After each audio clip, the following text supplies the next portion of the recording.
Good morning. Good morning. If we could all rise for the singing of Lift Every Voice and Sing, led by first-year student Danae Gore. Lift every voice and sing till earth and heaven ring, ring with the harmonies of liberty. Let our rejoicing rise high as the listening skies. Let it resound high as the rolling sea. Sing a song full of the faith that the dark past has brought us. Sing a song full of the hope that the present has brought us. Facing the rising sun of our new day begun, let us march on till victory is won. You may be seated. Thank you, Danae. Good morning once again, and happy Dr. King Day to all of you. I want to welcome you to the 26th Annual Keeper of the Dream Scholarship Awards celebration. I'm Omar Brownell, Senior Director of OU's Center for Multicultural Initiatives, and I consider it a great privilege to serve as MC of today's celebration. Dr. King imparted what has become an undying dream of equality and interracial understanding upon a vast number of supporters across the globe. A testament to the tremendous impact he had is the fact that nearly a half-century later, that number continues to grow. Here at Oakland University, we're embracing Dr. King's vision by dramatically expanding and enhancing our efforts to maintain a welcoming, inclusive, and culturally diverse campus community. At the same time, we are dedicated to engaging students, faculty, and staff of all heritages and walks of life in learning and enrichment activities that support their academic and professional success. For more than 25 years now, we have recognized students who have excelled in their studies, immersed themselves in campus and broader community activities, and importantly, demonstrated strong leadership in breaking down cultural stereotypes and bringing people together. The university will continue that tradition today by presenting this year's honorees with the Keeper of the Dream Scholarship Award. On a daily basis, these recipients of the Keeper of the Dream are making a positive impact in many areas of this campus and in the broader community. You will have a chance to hear more about their successes of this year's honorees later in the program. To honor our award recipients, our partners, and our collaborators, we have planned an engaging and inspirational program today. I'd like to get things started by introducing someone who in her short time here at Oakland University has already demonstrated tremendous support for our efforts to create an inclusive campus environment. Please help me welcome our president, Dr. Ora Hirsch-Peskovich.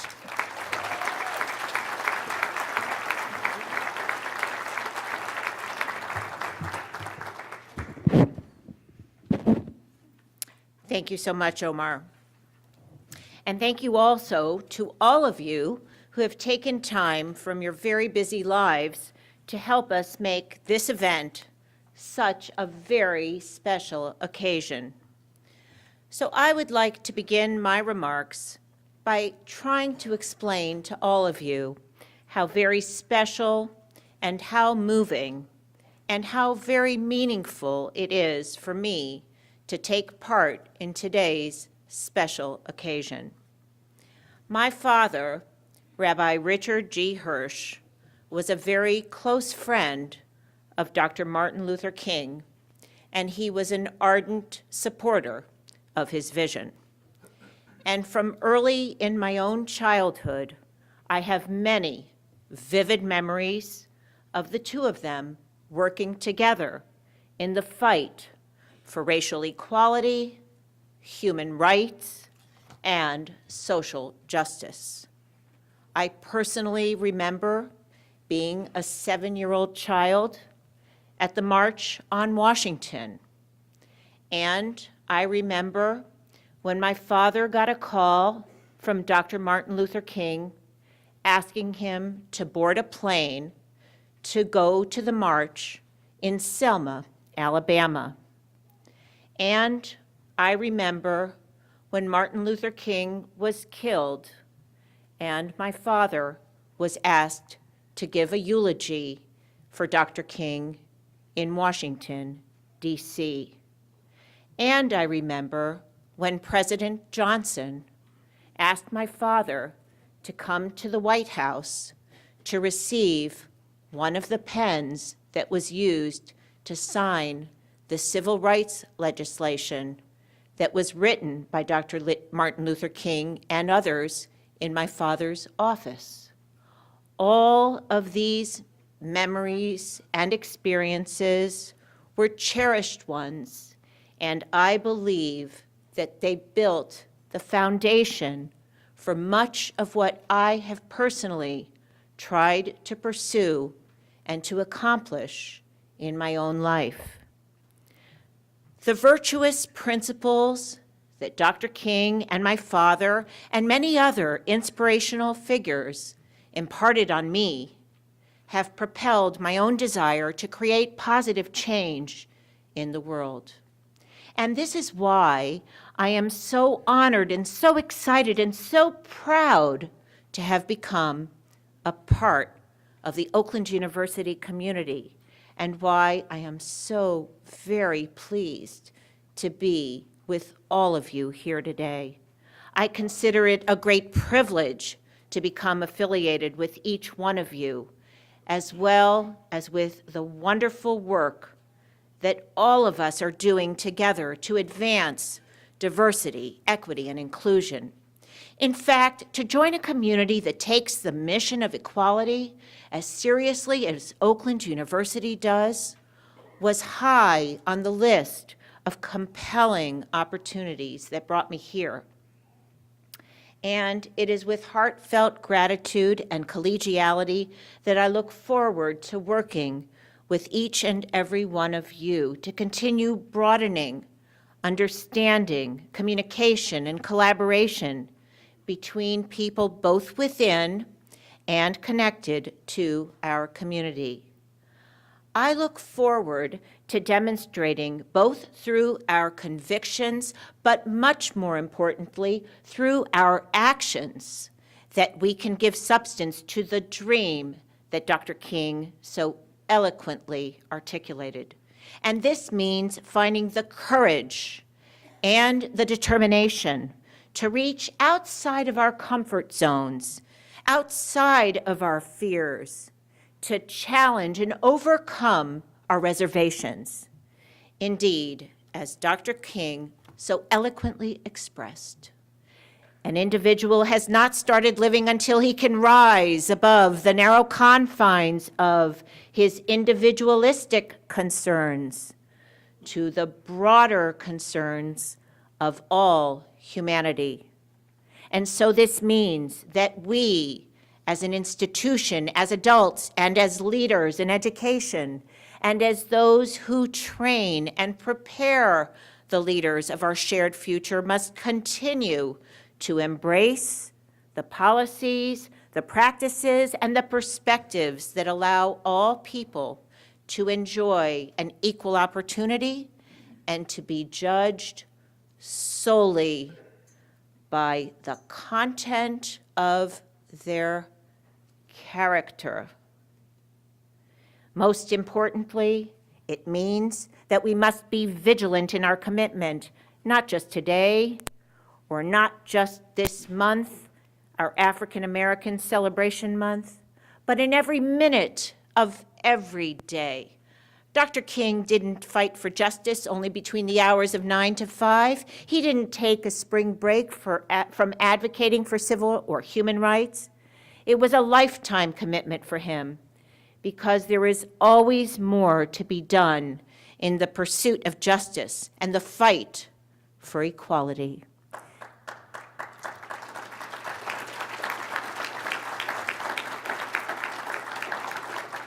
This was acknowledged by our founding fathers and reflected in the preamble to our Constitution with their hope, one day for a more perfect union.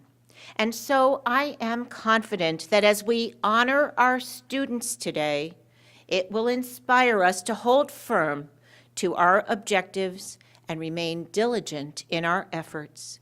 Let us show the world that Dr. King's vision is alive and ever closer to becoming a reality. Before closing my remarks, I would now like to acknowledge the organizations that have helped make it possible to share these wonderful and inspiring stories of our student honorees. Thank you to named scholarship sponsors who have made today so incredibly possible. The Lynn and Leah McIntosh Scholarship Fund, the Oakland University Black Alumni Chapter, Beaumont Health, which is also our signature sponsor and a supporter for this event for 21 years, the Oakland University Credit Union, the Key Bank Foundation, the Marshall Family Scholarship Foundation, AutoLeave Americas, and thank you also to our Unity sponsors, Avis Ford, St. Joseph Mercy Oakland, and the Oakland University College of Arts and Sciences. Please join me now in recognizing these friends of our university and their efforts to make a lasting difference in the lives of our Oakland students. Thank you.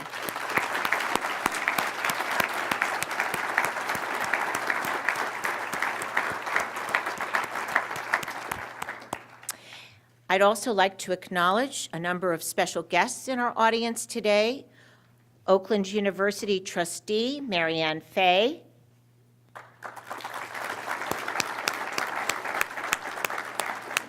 And Oakland University trustee, Ron Robinson.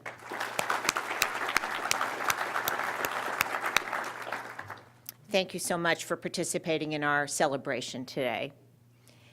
So, Omar, I will now turn the podium back over to you to continue today's award ceremony.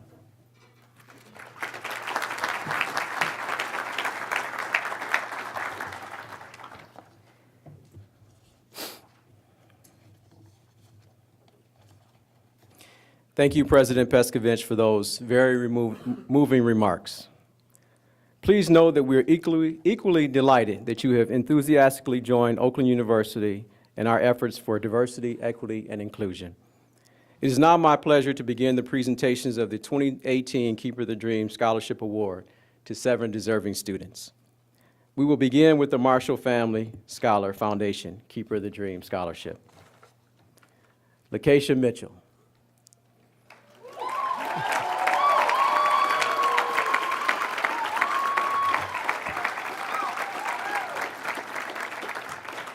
Lakeisha Mitchell explains that because the color of her skin is often considered too light to be included in black groups and just dark enough to be excluded from white groups, she understands discrimination on a very personal level. But rather than let this challenge defeat her, Lakeisha has used it as motivation to make her life and the lives of others better. Here at Oakland, for example, she serves as pre-college program student mentor, a Center for Multicultural Initiatives peer mentor, president of OU's chapter of the American Association of University Women. As AUW chapter president, Lakeisha has implemented a variety of programs and events to promote diversity and inclusion. Lakeisha is also a student parent and family ambassador, providing information on student success, facilitating campus tours, and creating a welcoming atmosphere for parents and family members of new students. Let's hear Lakeisha tell us more about this award in her own words.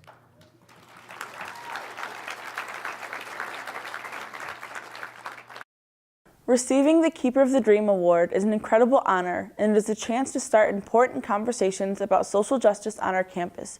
It means that we are making this battle a little easier for people who come after us to continue fighting for change. It is important to promote racial and cultural understanding because that is the only way to progress as a society. It is imperative for us to not only stand against hate, but to actively work on changing it. If we can learn to love and accept everyone, I firmly believe that we can change the world. What most inspires me to fight for change are the people around me and the people to come. It's such an amazing feeling to be surrounded by people who help you promote diversity and equality, and to see the work they are doing to break down cultural barriers. It is a great source of strength knowing that you're not alone, and it is incredible to see the difference that it makes to the next generation. My hope is that the work we are doing now will spark change and inspire the next generation to be more kind, loving, and accepting. Dr. King's vision is something that I believe will always be relevant because we should always strive for equality, as it is a driving force for good. Equality is something that we should all try to be conscious of in everything we do. It is important to be aware of the lack of inequality that is present in our day-to-day lives and work towards correcting it. The organization that I am most proud to be a part of is the American Association of University Women at Oakland University. This year, I became the president, and it gave me the opportunity to plan programs that focused on diversity and inclusion. With the help of my e-board, we planned a 3-part intersectionality series devoted to helping all types of women. From the bottom of my heart, I would like to thank the Marshall family for their extreme generosity and for believing in the work that I am doing. Because of your kindness, I will be able to finish my time at OU strongly and continue to promote diversity and inclusion. I will always be grateful for your gift and for making this amazing experience possible. Thank you, Marshall family. We are pleased to present Lakeisha Mitchell with the Marshall Family Scholarship Keeper of the Dream Award.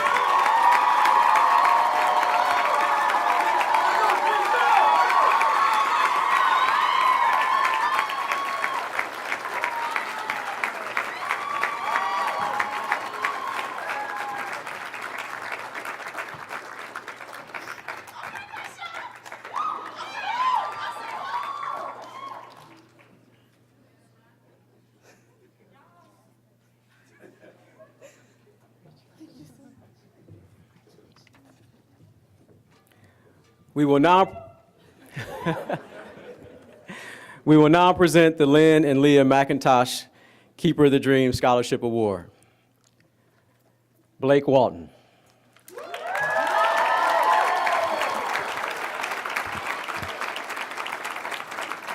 Criminal justice major Blake Walton strongly identifies with Dr. King's vision of all people being valued for the quality of their character, rather than being judged based on stereotypes, generalizations, and circumstances. He strives to exemplify this conviction through relentless demonstration on compassion and care for others. Blake has done so here at Oakland through involvement with Student Congress, the Center for Multicultural Initiatives, the Muslim Student Association, and the Association of Black Students. He also served as philanthropy chair of OU's Residence Hall Association, coordinating fundraising initiatives to help homeless individuals, students, families, and others in need. Oakland University Director of Housing Jim Zittmeyer said, "Blake is very adept, not only in his ability to point out the need in our local community, but also to point out what needs to be done by each member of that community. He also volunteers for Cass Community Social Services, a Detroit-based agency that provides food, housing, health services, and job programs, as well as Fleece and Thank You, a nonprofit started by an OU alum that provides fleece blankets and personalized video messages to children in hospitals." Let's hear more from Blake in his own words.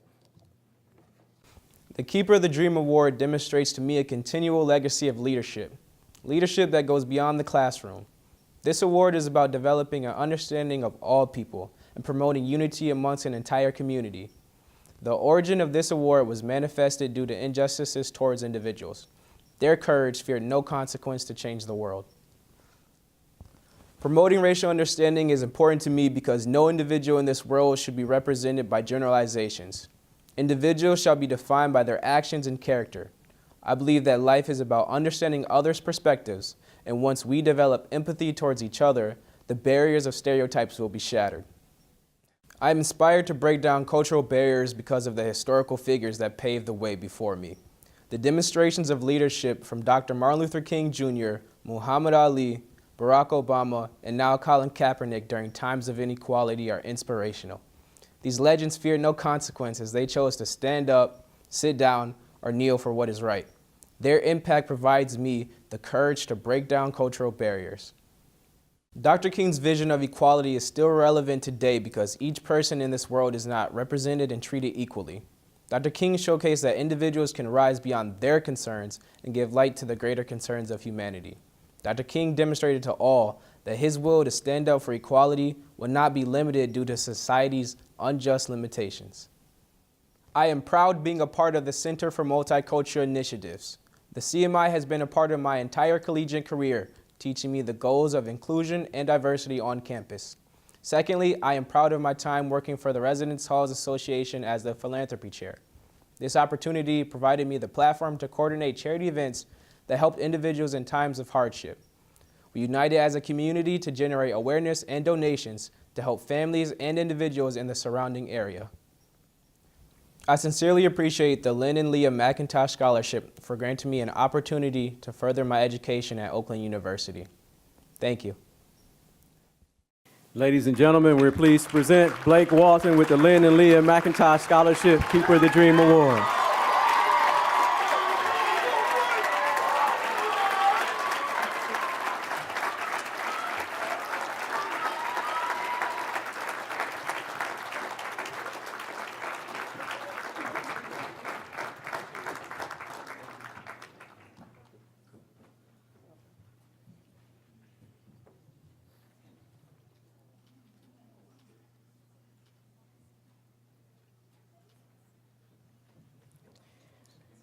Next, we will present the Oakland University.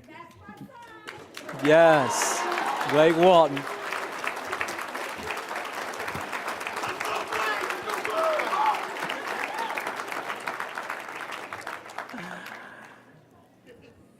All right, Blake.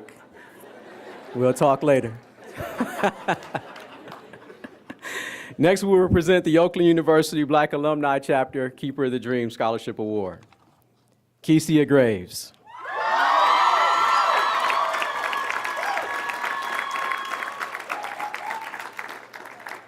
After initially feeling lost and alone as an OU student, communications major Kecia Graves stepped out of her comfort zone and made connections that helped her feel part of this campus community.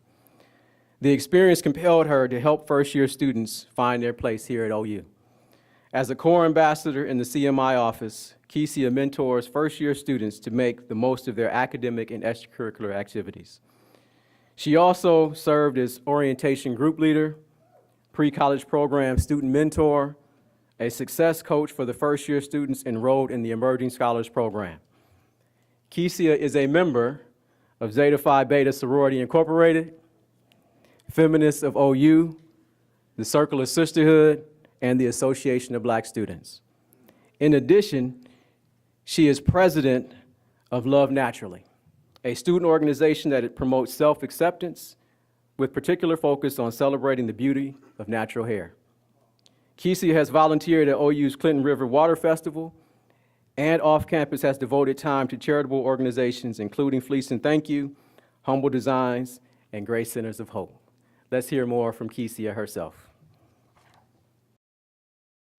This award is such an honor to receive as it celebrates students that help to make Oakland the welcoming place it is.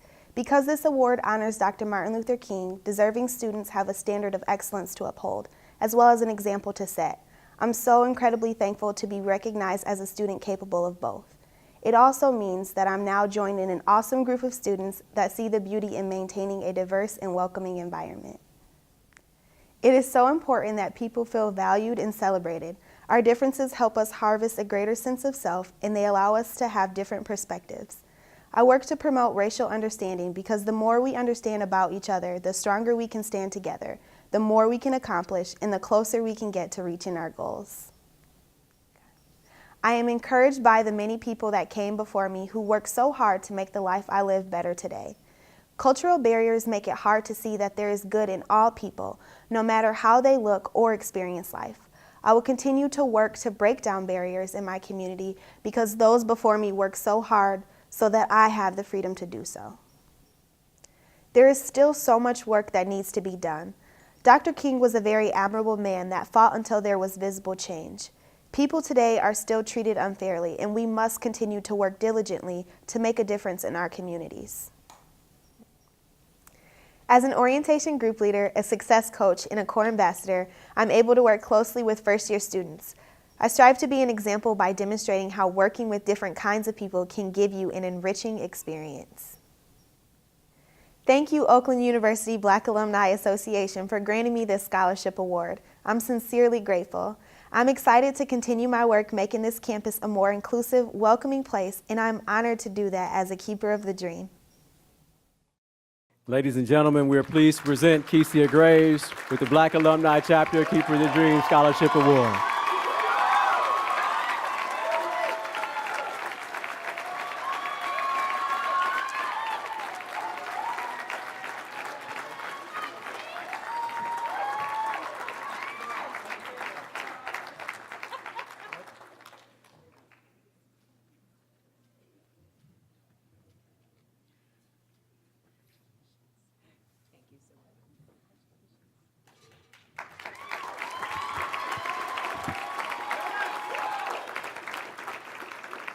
We will now present the Beaumont Health Keeper of the Dream Scholarship. Obada Espahi.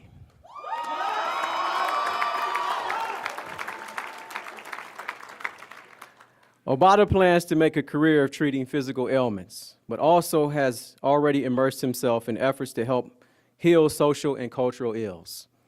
As an Oakland University William Beaumont School of Medicine research student, under the supervision of Assistant Professor Roberta Rinaldi, Obada is involved in transforming identity empowerment resilient and mentoring intervention initiative. This program promotes positive change among multi-ethnic, multi-problem, and at-risk youth in alternative high schools. Rinaldi said his student assistant has developed an incredible rapport with the high school students involved. Obada has a knack for working with people and treats individuals from all walks of life with great respect, kindness, and empathy. The pre-med student also works with diverse populations in his roles as pre-college program student mentor and Center for Multicultural Initiatives peer mentor. He also enjoys sharing his religious and cultural background as an Arab American Muslim and strives to create cultural bridges with every person he meets. Now let's hear more from Obada. Putting others before yourself, helping others become the best versions of themselves, and helping those who need it most, even when that means it is the most difficult, is what the KOD Award means to me. This selflessness is what Dr. King demonstrated throughout his life and is a major part of his vision that still stands today. I believe all that cultural stereotypes do is divide us and create friction in our society. It is important to break down these misconceptions because everyone deserves a chance to thrive and succeed without any preconceived notions hindering that success. My parents are my biggest inspiration when it comes to what I do as a student leader on campus. They have sacrificed so much for me to be where I am today. Seeing them deal with cultural stereotypes and barriers has instilled a sense of strength in me to break down my own personal barriers and to push myself to help other marginalized groups. Whether it be race, class, or religion, there remains a significant disadvantage to a large amount of people in this country due to institutional oppression. Dr. King's vision of equality fought to tear down these systems that are still present today. In order to keep Dr. King's vision alive, we must continue to push for this dream of equality. The Center for Multicultural Initiatives and pre-college programs have helped me grow as a person and have opened me up to new experiences and perspectives that I'd never been exposed to before. Both offices do incredible work for Oakland University students, and I'm honored to be a part of it. I would like to thank Beaumont Health for sponsoring this scholarship. The generosity of all the sponsors allows my peers and I to continue being the leaders we are and creating the change we'd like to see. And for that, I am extremely humbled and grateful. Thank you. Ladies and gentlemen, we're pleased to present Obada Espahi with the Beaumont Health Keeper of the Dream Scholarship Award.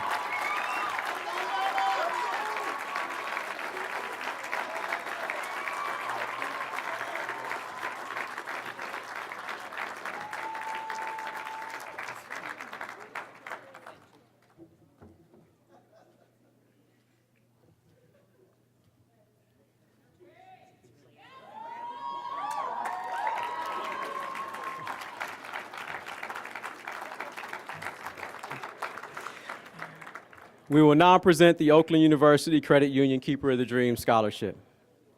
Hanson Kariokos.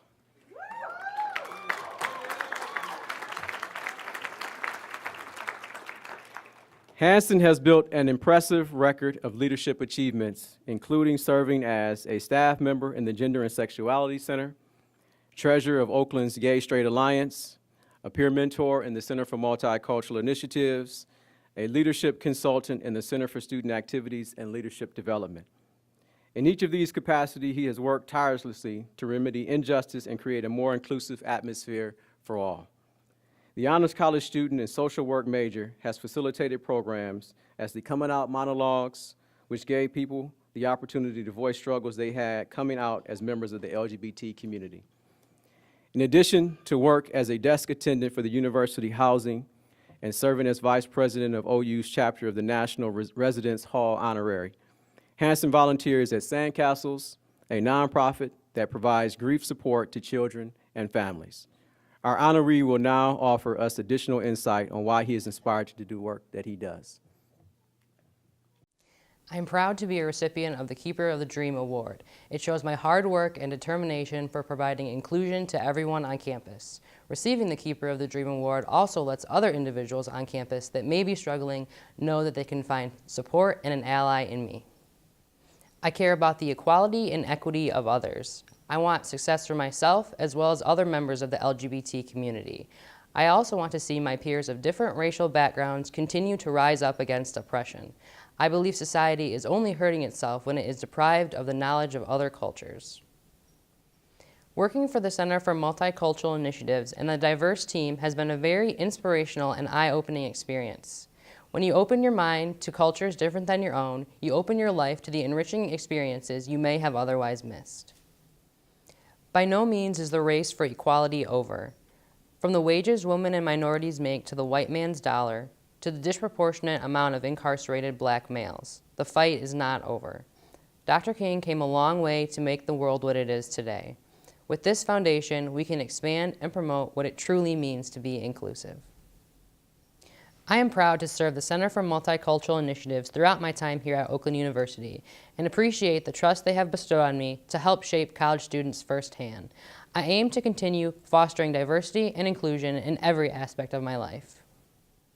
I would like to thank the Oakland University Credit Union for their generous contribution. You will not be disappointed in the investment you have made in my education and the work I am doing to better the lives of others. Thank you. We're pleased to present Hanson Kariokos with the Oakland University Keeper of the Dream Scholarship Award.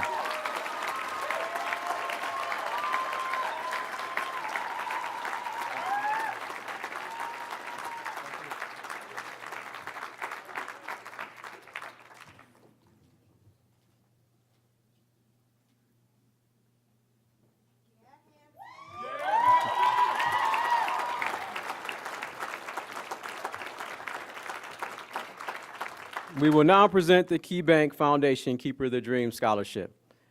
Farah Satu.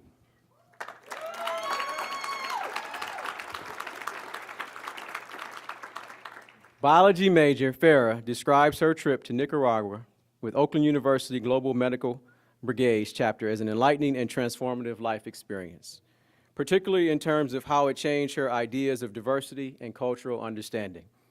Of Arabic descent and fluent in 4 languages, Farah says she saw friendships develop in places of harmful misconceptions.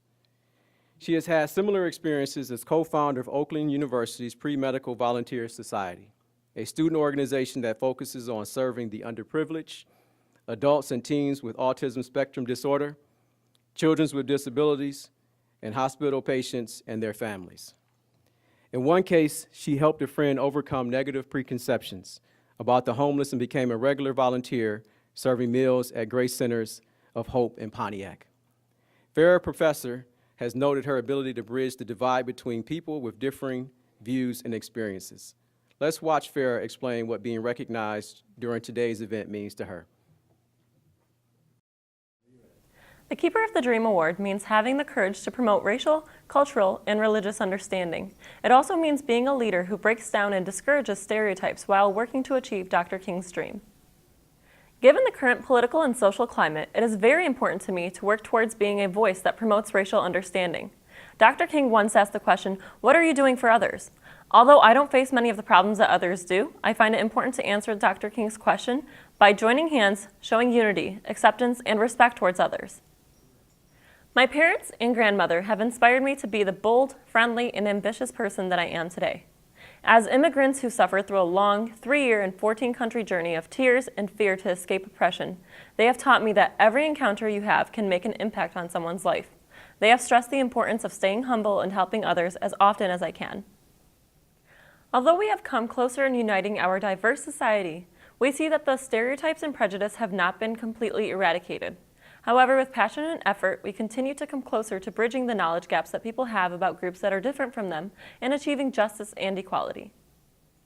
I am most proud of co-founding and being president of the Pre-Medical Volunteer Society at Oakland University. As president, I am required to find volunteer and learning opportunities for over 350 members on and off campus.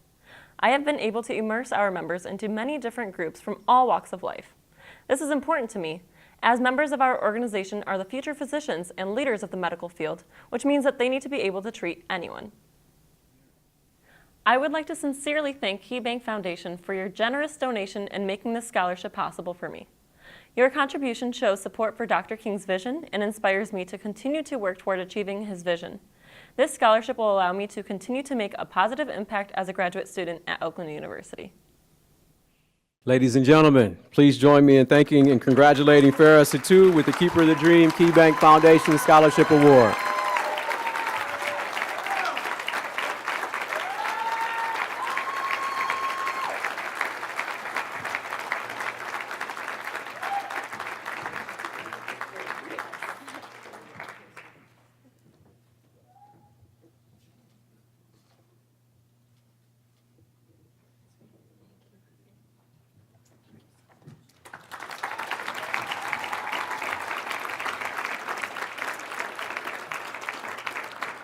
And now the Auto Leave North America Keeper of the Dream Scholarship, Michaela Manga.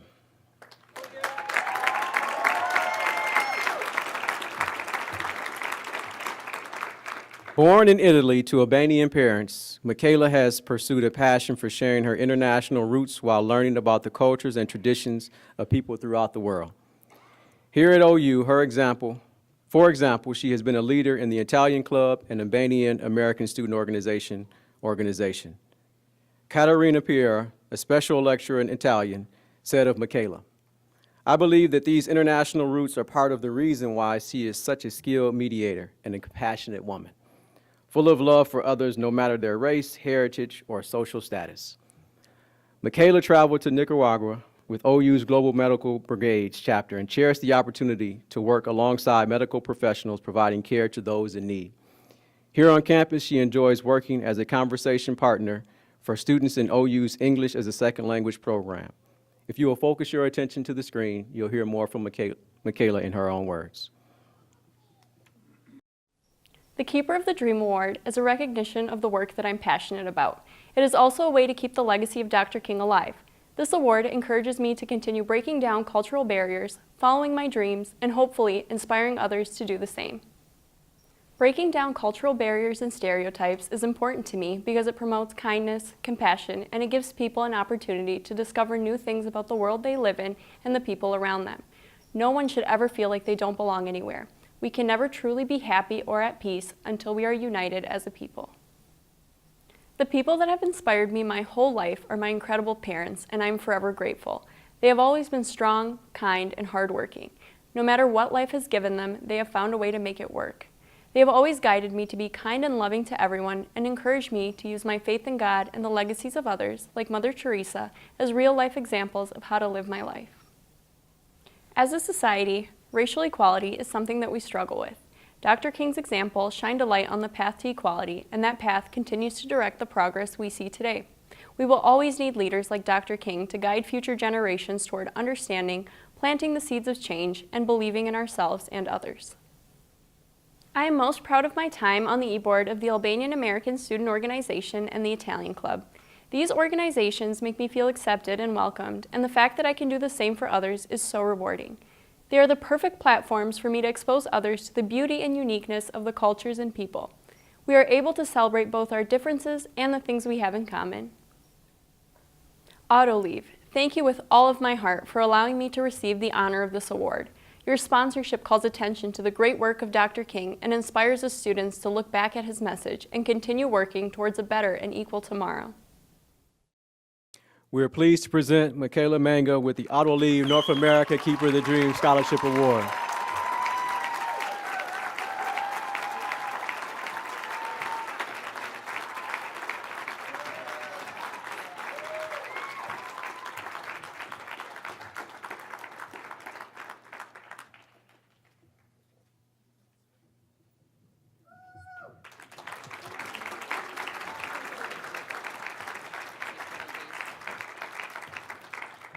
Another round of applause for all of our scholarship recipients.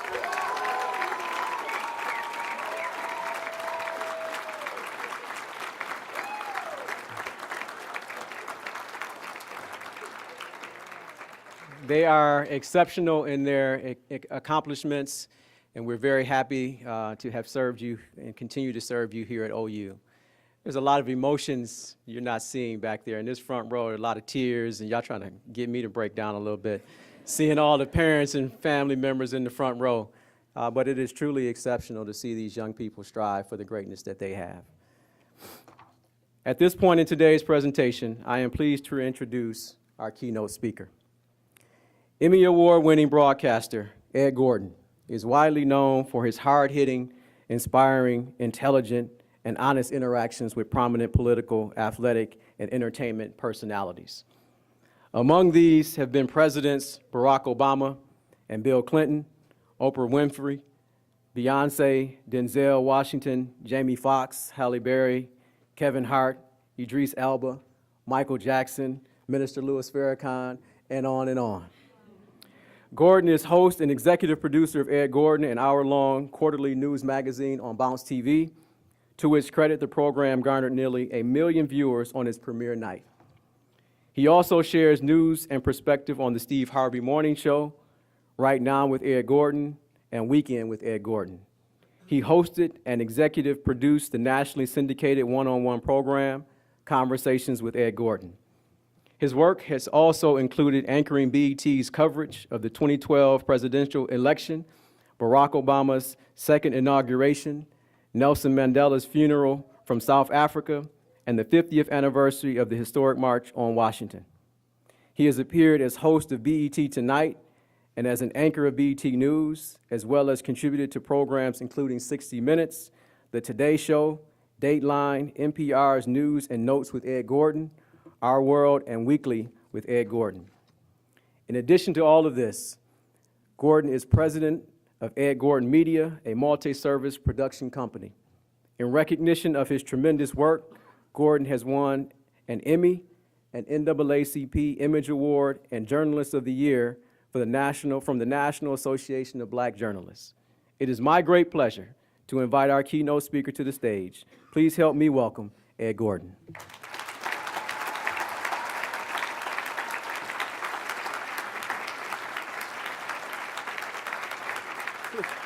Thank you. Thank you. Thank you. So let me just say a couple of things. I'm originally from Detroit. And what most of America doesn't know is I actually live in West Bloomfield. I moved back about 8 years ago. And I'm a very proud Detroiter. And I say that because I think Detroit gives you something that a lot of places don't. There's a certain grit, there's a certain truthfulness that Midwesterners have, and maybe Detroiters have it more than we need to. So that being said today, I'd like to say a couple of things. I'm not here to give you a speech. I'm here to give you a conversation. I'd like to have a little talk today rather than a speech because I think that's what America needs. A little talk today. I also say to you that I think in all of what we have done to celebrate Dr. King, we sometimes do a disservice in our celebration. And I want to make sure that we're careful not to do that today for a number of reasons. I'll give you a couple of examples. The first is, and it's hard for me to say this, let me say first of all, congratulations to all the recipients. It was,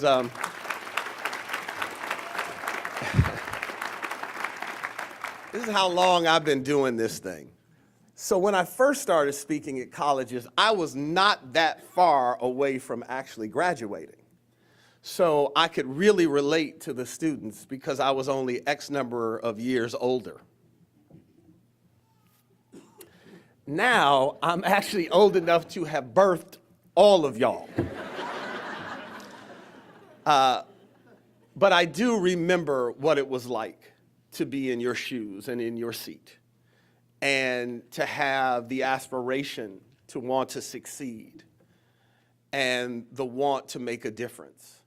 And so I'm going to bring up something now to share with you that I was going to use later in the speech. But I think it's apropos. So if the rest of you will forgive me, I want to share this with them.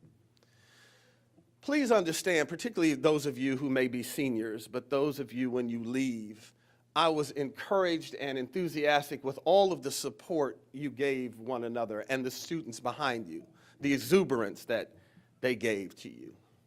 Hold on to that, because it will soon leave you.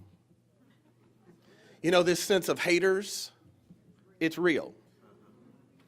And so I want you to understand how important this time in your life is when you have a professor or a family member or someone in your corner. You know, on those days, and this goes for other students too, on those days you didn't quite get up in time and mama called you to say, boy, get up. You got class in 20 minutes. Or a professor pulls you aside and said, you know, that's not your best work. You won't always have that. People will let you flounder. People will let you fall. Very quick story. So when I graduated, I went to Western Michigan University. When I graduated, okay, Bronco,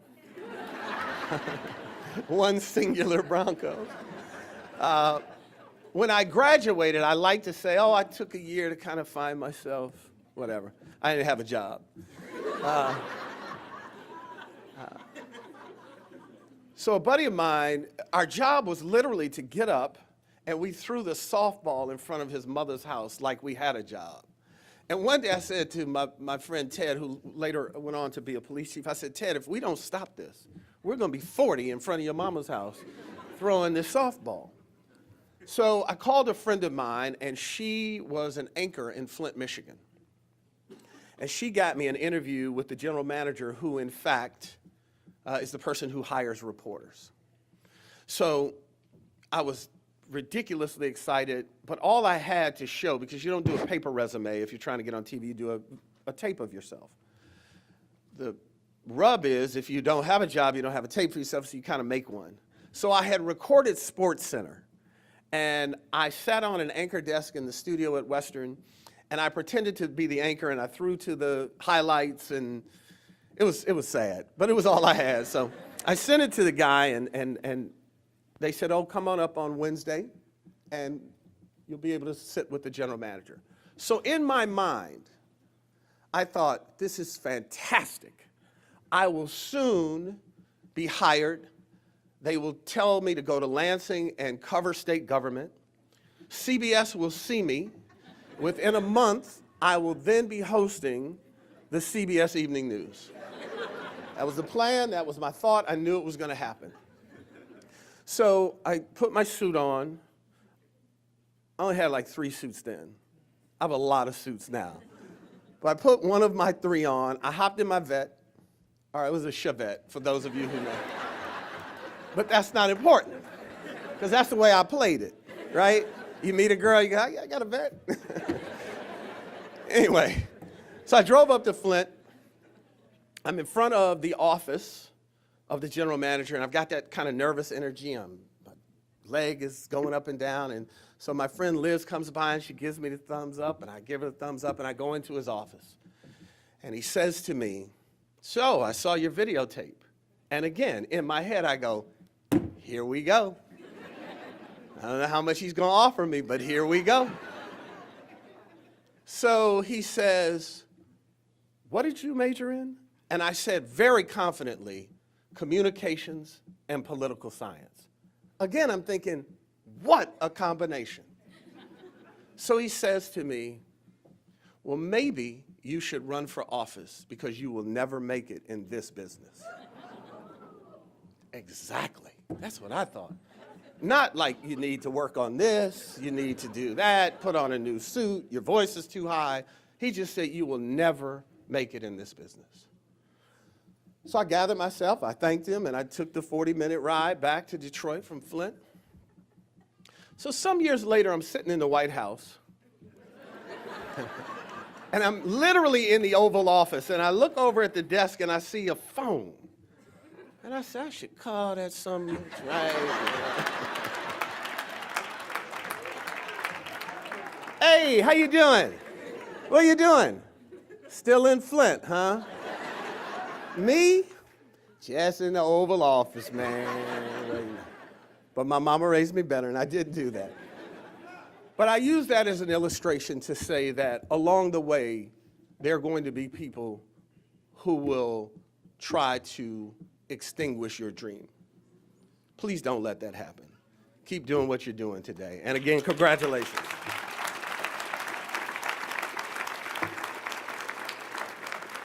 So let me get to the disservice I talked about. So think about this. When we talk about King and the celebration, it's been co-opted. Think about the commercials you see. You hear a choir, you see a candle that's lit, you see his face dissolve onto the screen. They talk about the dream, and then the corporate logo comes in. Keep the dream alive. Happy MLK Day, and then it goes away. That, to some degree, is what we've minimized it to. Well, we do a disservice if we do that. I'll talk about some things today that won't necessarily always be comfortable, or things that are deemed safe. But if we don't continue to do that, we do a disservice to Dr. King, because think about what King and that generation was. They were agitators, and not just for the sake of agitation. They looked at America and said, this is what you promised. This is what you said you were going to do. This is what you said our people should have. And our people means all of us. So please understand, when we celebrate King, it's not enough just to talk about King and being a dreamer. You see, the further along we get, and the further away we get from the chronological sense of his death, it's important that we note that King was far more than just a dreamer. If King were just a dreamer, none of what they talked about would have come to bear, because it would have remained a dream. He understood that dreaming without action would not get us where we are today. So understand, as we continue King's dream, we have to continue our actions. I thought about a theme as we talk today. King took some time and went to Jamaica in 1967. No telephones, got away from everything, and he wrote a book, Where Do We Go From Here? Chaos or Community? And as I look at today, I thought, what a theme to think about for America. What a theme to think about for all of us. Because as I look at America, I wonder, will we be in chaos, or will we ultimately be a community? Okay, guys, here we go. I think we are in chaos right now. I think any rational person would look at where we sit today and think it's a bit chaotic. Let's turn our attention quickly to the White House. It's okay, it's okay. The last week has illustrated chaos. There's no way of looking at this any differently. We've elected a man that I believe personally is unfit for the office But understand, I don't mean unfit politically. You see, if I was simply talking politically, then it would be right versus left, raise a tax, lower a tax, go to war, don't go to war, conservative versus liberal. No, I don't mean that. What I'm talking about is what King raised in his most famous speech. I'm talking about content of character.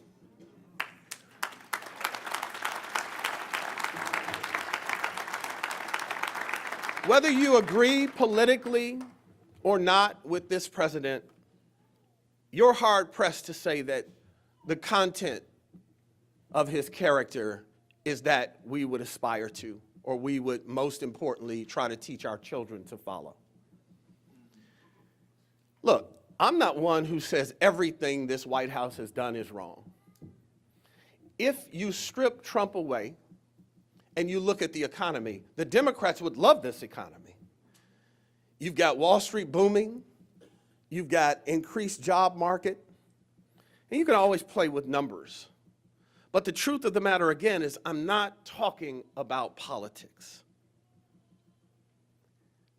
Last week surprised me even for this president. We've got some young people, and I think we've heard that S word enough on television today. And people were almost giddy. Did you see that the other day? They got to say that word on TV, and I was like, okay, enough, we got it. We know what you're saying. But even that comment was a little over the top. Now, he denies it still. But here's a president and a man before he even ran for office who used to do this. When he was executive producer and star of The Apprentice, he used to tell people in interviews, The Apprentice is doing fantastic. It's the #1 show in the country. No, it's not. It was doing well. It was in the top 10 often, but it wasn't the #1 show. But he threw it out there. And if nobody challenged him, it lived. What he's done is he's taken that to the White House. Just throw it out there. See if it'll live. If no one challenges you, you're fine. And if they do, what do? You just deny it. I didn't say that. This White House will say something at 1:30. At 1:45, they'll change it. At 2 p.m., they'll deny it. And at 2:15, they'll be upset if you don't believe it. We have to start thinking about what we are being presented, what we are accepting and not accepting, and what we are going to do to change it. Understand, when leadership says, that sat in that room, I don't recall whether he said that or not. 2 senators suggested they didn't recall. Didn't say they didn't hear it. Didn't say he said something else. Said they didn't recall. Now, my mother, God rest her soul, the last couple of years of her life had dementia, Alzheimer's. So I'm thinking, well, this could be early onset. Maybe you just don't remember. But if you don't have that diagnosis, I've got an issue with you telling me that less than 24 hours ago, you can't recall whether the president called countries you know what. That's something you don't forget. So whether you're a Republican or a Democrat, we need to say to leadership, you got to do better than that.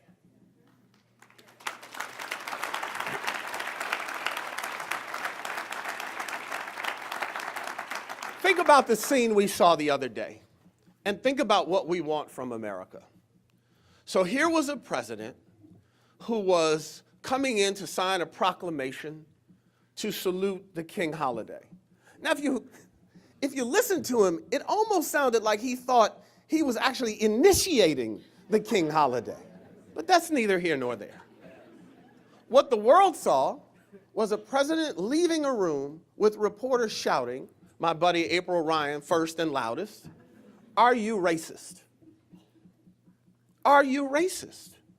Now, I'm not here to tell you that there haven't been racist presidents in office before.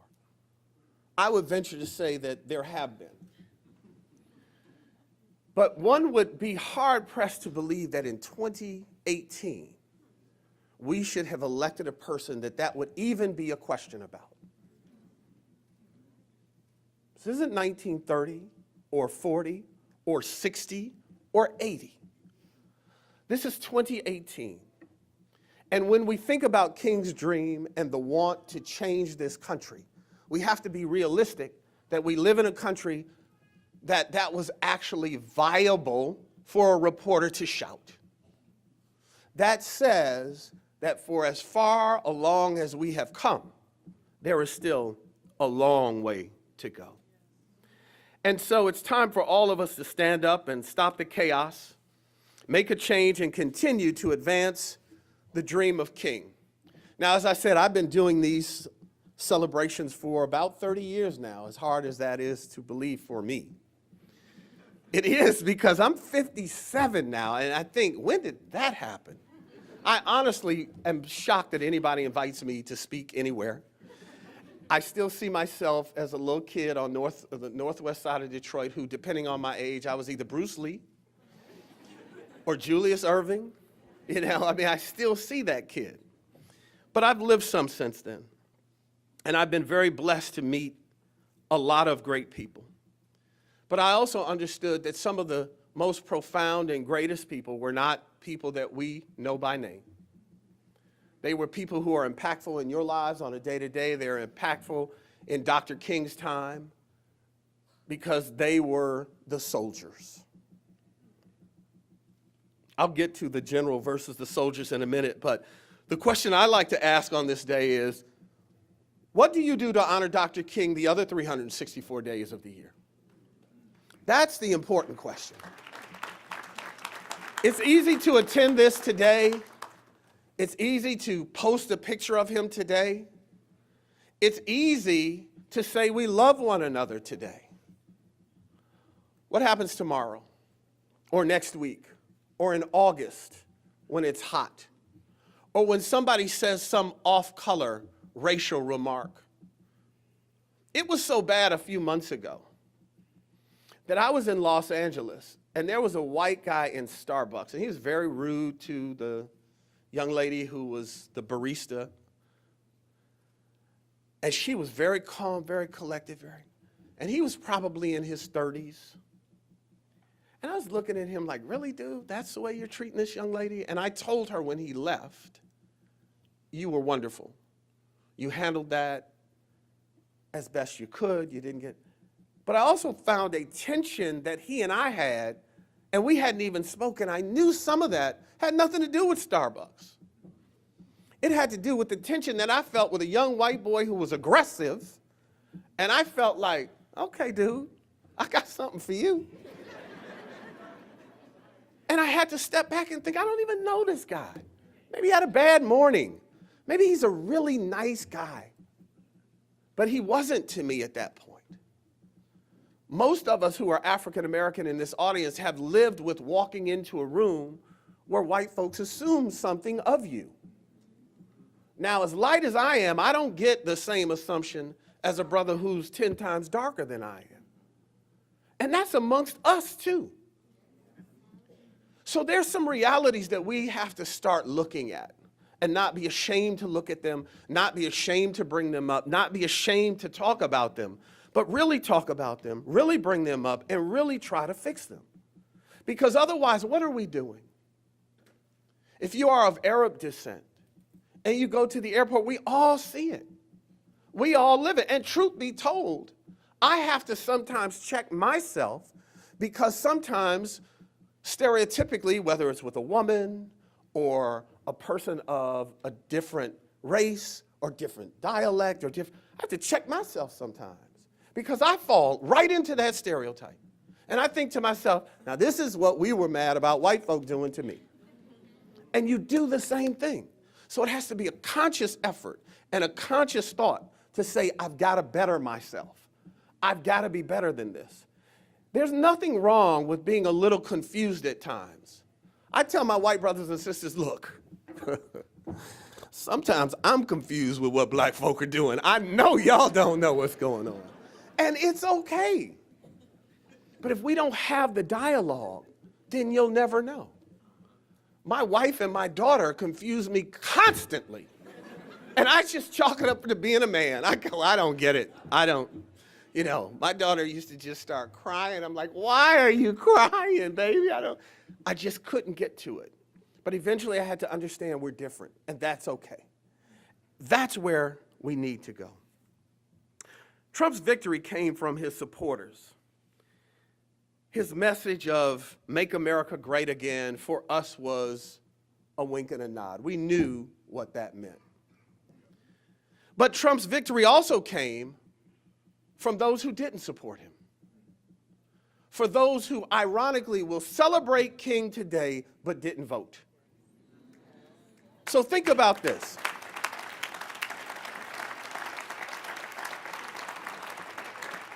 If Detroiters had come out in the same numbers they came out when Obama ran, you win Michigan.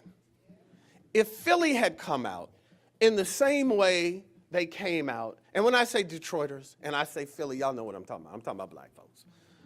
To come out, you win Pennsylvania, and now you have Hillary in office in lieu of Trump. Here's a reality. Hillary was not the greatest candidate in the world. And I don't mean because she was a woman. I don't mean because she was a Clinton. I mean she ran a piss-poor race, period. There was a hubris there to believe that I'm going to win this thing. There were those of us who were telling them, could you do an interview with us because showing up and taking a picture with Beyonce is not going to drive black folk to the polls. But they thought that's all we need to do. She was not the best candidate. She did not ignite the base. But the truth of the matter is, it wasn't really ever about her. It's about understanding the bigger picture of who sits in the Oval Office, because that's who appoints Supreme Court justices, who sit for generations, and who will make determinations not just this year, not just next year, but for your children and grandchildren. And I also say that if you don't want to throw your vote away, because people will say, well, why don't you write in someone? Well, that's throwing a vote away. You got to vote against it. It can get complicated. But what you also have to do is learn to play the game. Politics is tit for tat. Black folks on a whole have given away their vote constantly. I just left Atlanta, and if I'm really wacky this morning, I didn't land till 12:30. I didn't get to bed till 2. But I did an MLK event in Atlanta last night. And someone asked about the idea of throwing the vote away and you know, whether our vote counts. And I said, well, here's a reality. This is how your vote counted. I talked about the Philly-Detroit idea. But I talked about Roy Moore and the recent election in Alabama. Here's another reason to be careful. So Democrats were giddy.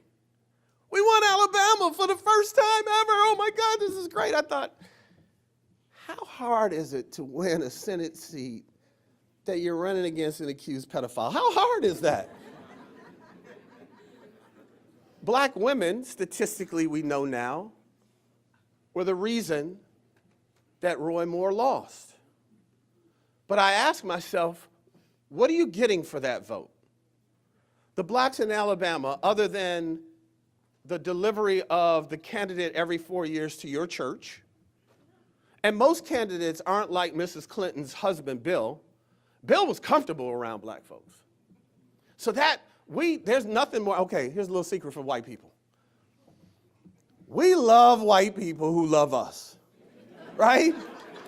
So if you are comfortable around black people, right, you have a friend for life. If you're in a black church and you know when to stand and you know what the hymn is and you somewhat on beat on the sway, you have a friend for life. And so what I'm suggesting is that is also part of the reason that Democrats, to a degree, have taken African Americans and their vote for granted because they know Republicans aren't visiting the church. And if you have a hybrid like Bill Clinton, you really have it. But just the fact that you visited, but I'm encouraging African Americans to be a bit more, I want to be careful with this word, a bit more careful with their vote. And understand that politics is tit for tat, and when you give something, you should get something. And that's for all of us who support leadership and candidates. King and that generation were agents of change. And I salute the president and her father because I think it's important to note that King's generation and the change they made was a multicultural change. It wasn't just black people. It was rabbis and whites and like-minded people who bonded together and weren't concerned about color, they were concerned about injustice. And I think we have to make sure that we understand that, because what your father understood and what that group understood is that the least among us are our weakest link. And if we aspire to the ideal of America, it really is about giving us all an opportunity. We've never reached that. Let's be honest. We've never reached that. But the reality of trying for it was there in a more earnest way years ago. And so I think we have to move to make sure that we have to understand that that dream has never been realized, and we need to continue to try to make change. There are two things that we have to have in making change. First is the true belief that you can make change. The second is having action follow change. Here's another one of my stories, if you will. So 2 weeks before Barack Obama was going to announce he was running for president, I met him in Chicago to do an interview. Now, I'd known then Senator Obama for a little while. Back then, I could actually call him in his office and he'd pick up the phone. And so there were whispers that he was going to make this announcement. And so I came in, we greeted one another. Ed, how are you? Good to see you. Nice to see you, Mr. President, or Senator. And so we're doing the interview, and I said, so, Senator, I tell that you may be thinking about running for the highest office in the land. I know you're not going to tell me today. I know there's an announcement coming. But let me ask you this, Senator. Is it something that you've at least given true thought to?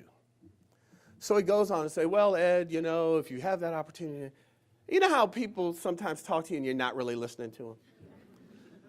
So he was sitting there giving me this answer, and in my head, I'm in my head again, people. In my head, I said, yeah, man, whatever, man. You run for office, bruh. I said, ain't gonna elect no black dude as president. This is what I'm saying in my head. But then when I tuned back into what he was saying, I began to realize this dude actually believes he can win.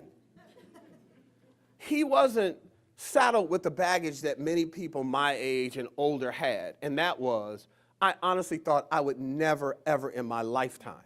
Watch this. All right, old people, how many of y'all, hands up, truly believed you would never, ever see a black president, ever? Take a look around, because that was our reality. We just believed that that would not happen in our lifetime. But he believed it. He believed he had found the solution, the equation, and truly believed it. Unlike, and I salute all of them, but Shirley Chisholm, Jesse Jackson, Al Sharpton, Lenore Fulani, there were African Americans who ran for the office prior to this, but I don't think any of them believed truly they could win. This man truly believed he could win, and I discounted that. And so the first idea of making something real is believing that you can make a difference and that you can, in fact, make a change. So let's remember that in 2018 as midterms come around. I keep telling everybody, okay, this is a real test for all these people squawking about, oh, Trump and okay, let's see if you show up and vote. Because if you don't, then shut up.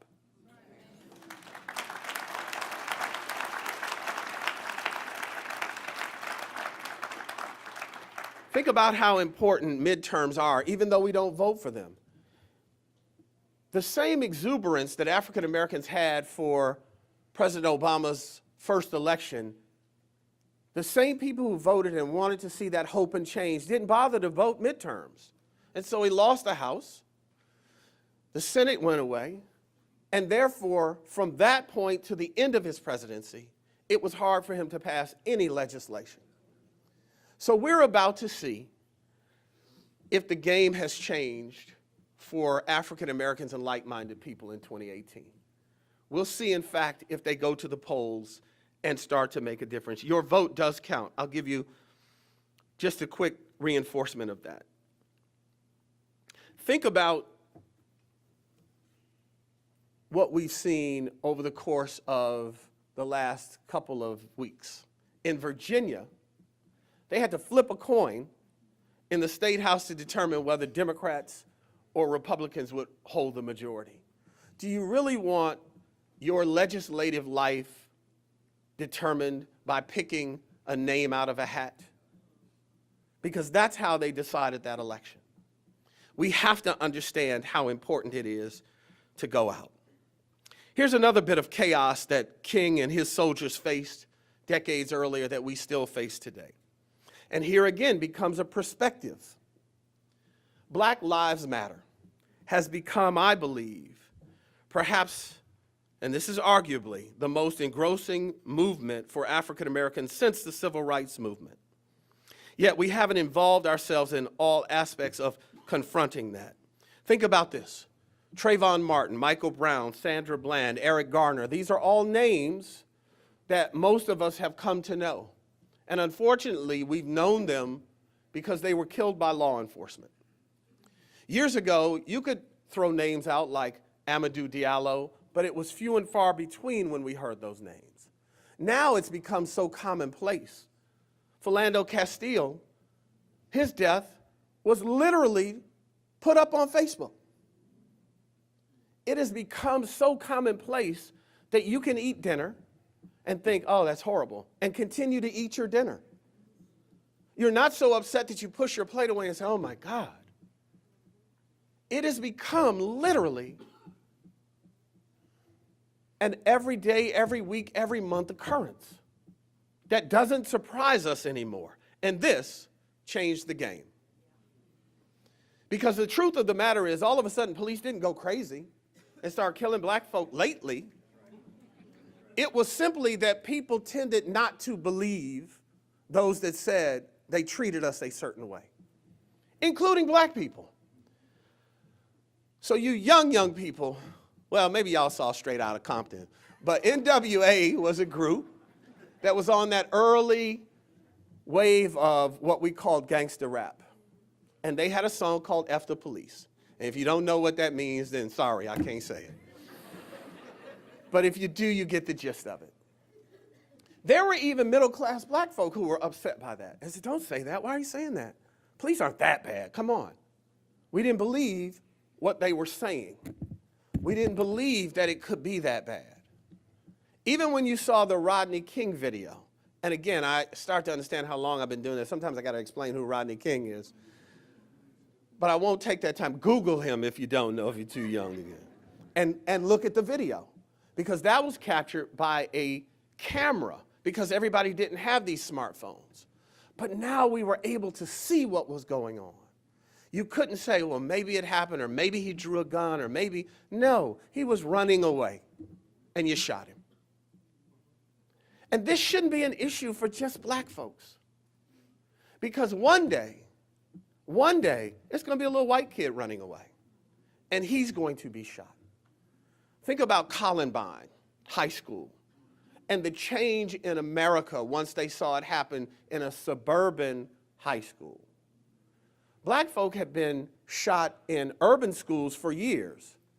Now, they were usually shot one at a time, and it wasn't necessarily a multiple shooting, but guns and violence in high schools were real in urban America. But suburban America said, well, that's not us, that's just them. And then it became us, and then it became a problem. We have to start looking at these problems as America's problems, because they will creep your way.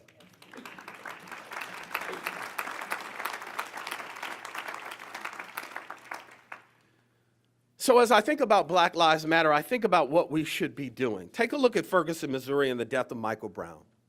We all remember how racially charged the atmosphere was there and the riots, and that internationally people started looking at this city literally burning. But many of you don't know the racial makeup of that city is 67.4% black.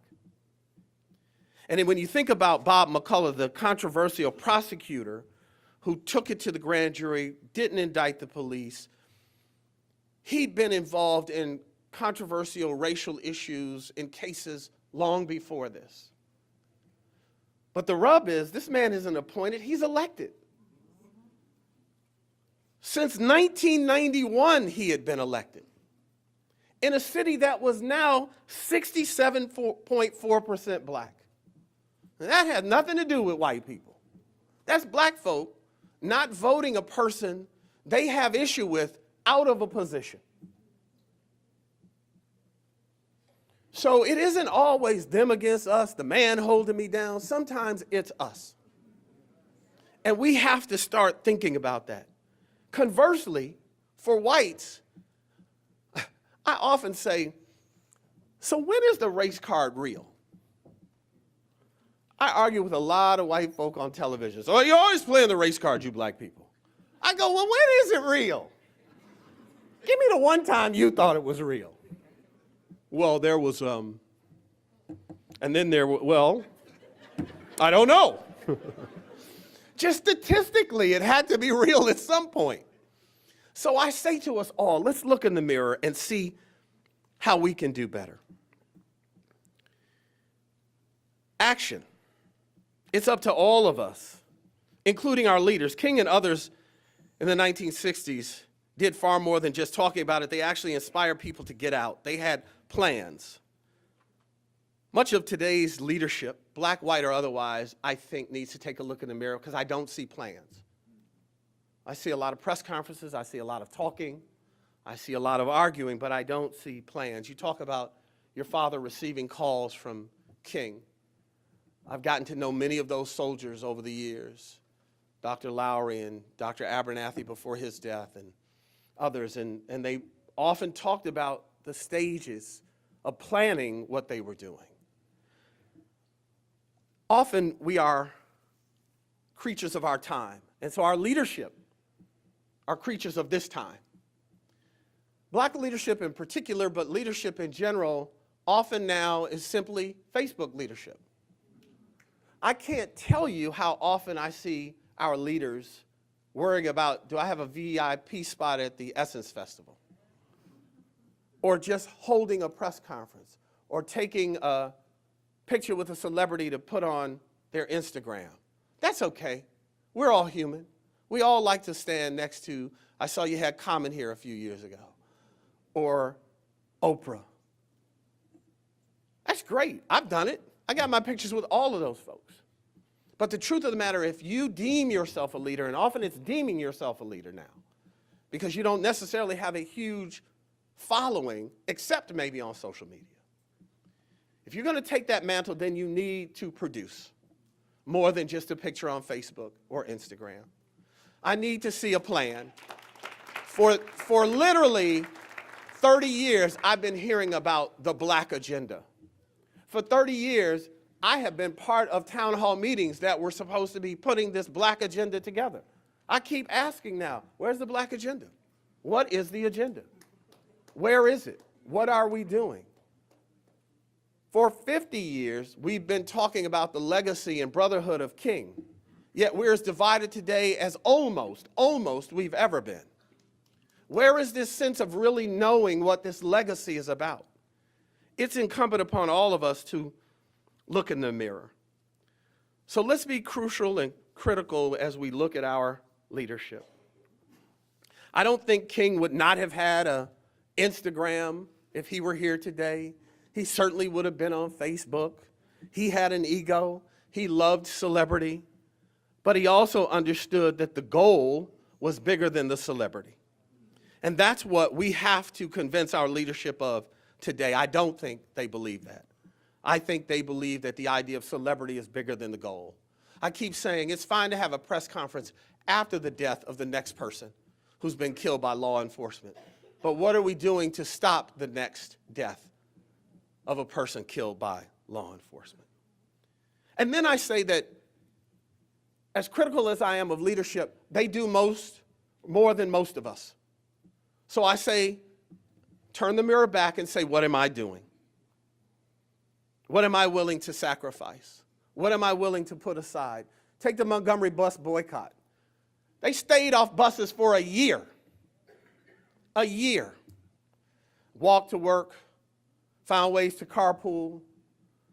They were concerned about whether they would lose their job if they supported this boycott. How many of you really, and I don't want you to hold your hands up because you'll all hold your hands up today in here, but how many of you would really say to yourselves, if we said, you know what, can't drive your car for a year, got to find a way to work, but can't drive your car, how many of you would really say, okay, I'll figure it out? Hell, think about this. Blake brought up Colin Kaepernick as one of his heroes. And you said what you appreciated is they didn't fear the consequence of their actions. But I'm here to tell you they feared it. There's fright in all of that. There's being scared in all of that. What they did do is they overcame that fear. Dr. King was always afraid of the ultimate end of his life, but he didn't let that stop him. Ali understood what he did. Don't think he didn't fear the idea of no longer being champion of the world, but he understood it was bigger than him being the heavyweight champion. And so as you guys move forward, understand that fear is a part of life, and that's okay. We're all afraid of something. But it's overcoming that fear that makes you great and that moves us forward. So let me say this in conclusion when we think about people like Kaepernick and we talk about what we're willing to do. I'm perplexed by people who say, well, it's easy for him to quit. He got millions. And I think, no, I think it's easier if I didn't have anything to quit. Because what am I losing? If I'm poor, literally poor, I can quit. What am I going to lose? Because what do I have to lose? It took a lot for a guy who just a couple of seasons before was being touted as a superstar to then put his livelihood and lifestyle on the line and not to give it up. And not to be pressured. Think about Nelson Mandela, who I had the luxury and was very blessed to get to know over the years.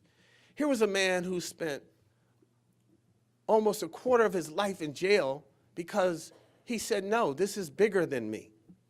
When they said to him, all you have to do is denounce the ANC, we'll let you out, we'll let your family live, we'll give you money. He said, no, this is bigger than me.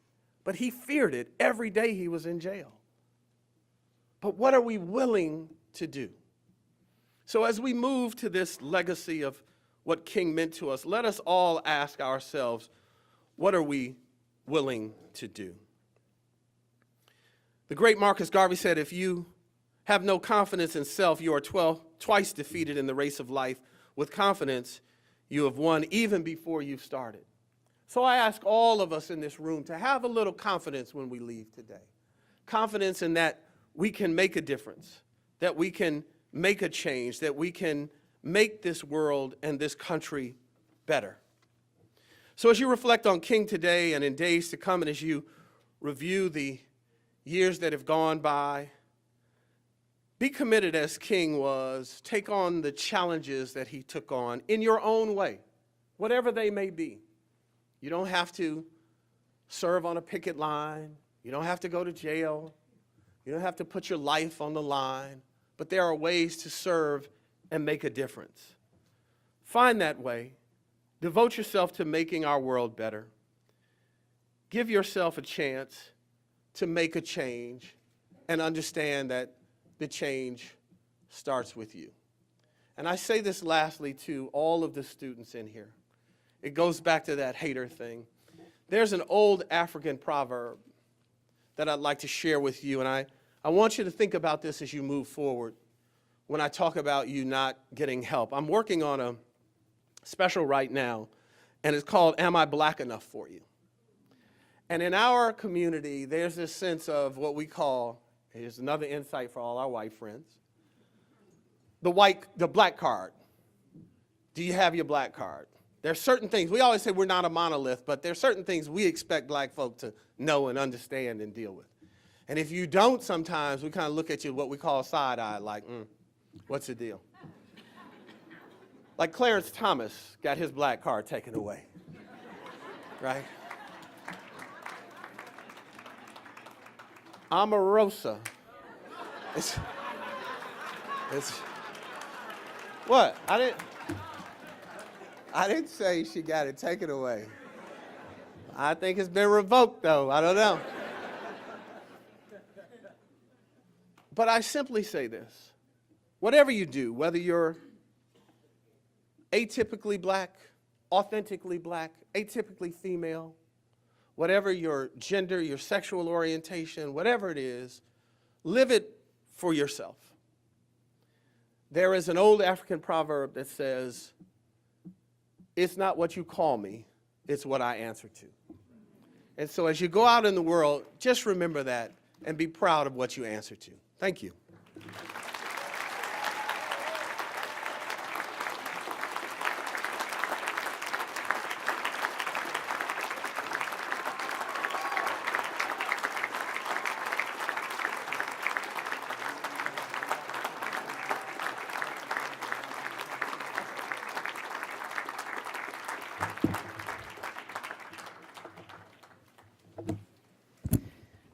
Well, thank you, Mr. Gordon.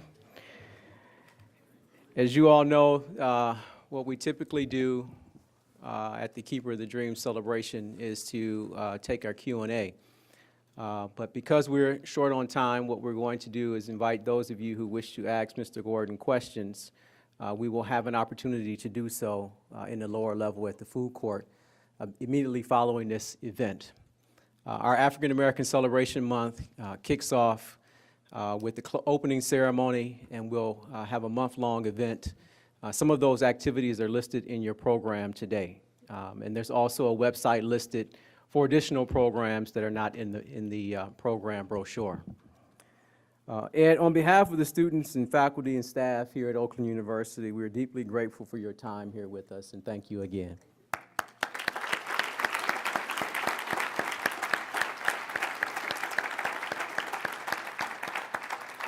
I would like to thank the Keeper of the Dream Scholarship Award Committee for the tireless work that they do to pull this event off. If those individuals are present in the room, please rise just for a moment of recognition. Keeper of the Dream Scholarship Committee, thank you. And they're probably running some other activities right now, but again, your presence and work is truly appreciated. And all of the former Keeper of the Dream recipients who have joined us again today, if you're with us, please rise to be recognized.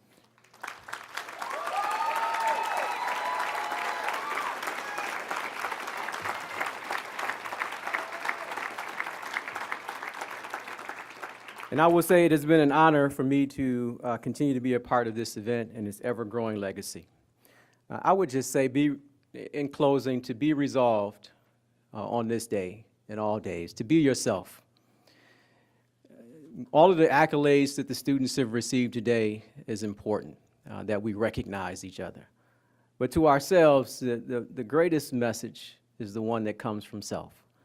Regardless of what the people say, good or bad or indifferent, what message do you give yourself each and every day? That's the message that is most important. All of the naysayers, all of the haters, all of the people who give you accolades, you can't walk around and wear the things that people say about you. No matter how wonderful they think you are, you just say thank you and you put that down. No matter how bad they think you are, you say, I understand that that is your perspective of me, but that does not define who I am. I define who I am. What message do you give yourself on a daily basis is the most important message. So as you go out beyond today and celebrate Dr. King in the next 365, what message do you give to yourself? And if you're feeling low about where you are in your current state, I found that it is often better at times is to go out and assist someone else. If you can't find the courage to do it for yourself, do it for somebody else. Because we are all connected. None of us live unto ourselves. For every living thing is bound by course to every other living thing. So what you do for others, you ultimately do for yourself. So if you can't find it to do for yourself, do it for somebody else. And it'll become more clear to you what's requisite for you. So again, thank you for sharing your Dr. King Day with us. I hope to see you later downstairs, and enjoy the rest of your day. Thank you.